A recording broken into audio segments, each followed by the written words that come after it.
विश्वासाचा चमत्कार।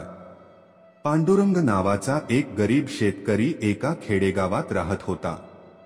शेती नव्हती, कर्जाच्या ओझ्याखाली दबलेला होता। बायको आजारी, मुलांचं शिक्षण थांबल होत। कितीही प्रयत्न केला तरी काहीच साध्य होत नव्हतं। एक दिवस तो अगदी खचून गेला। वाटेत चालताना त्याला एका झाडाखाली बसलेले एक बाबा दिसले। चेहऱ्यावर तेज, डोळ्यात करुणा। ते म्हणजे अक्कलकोटचे श्री स्वामी समर्थ होते। पांडुरंग त्यांच्या पायाशी बसून रडू लागला। स्वामी म्हणाले, म्हणूनच सांगतो, संकट आले की घाबरायचं नाही, विश्वास ठेवायचा। श्री स्वामी समर्थ हा जप रोज कर, निष्ठेने, मग बघ काय होतं। पांडुरंगने त्यानंतर रोज श्रद्धेने जप सुरू केला।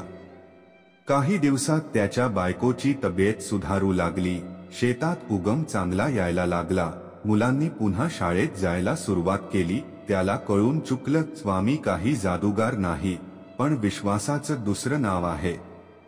शिकवण: संकट कितीही मोठं असो, जर श्रद्धा आणि सबुरीने आपण श्री स्वामी समर्थ ह्या नावाचा आधार घेतला, तर संकटही मागे हटतात।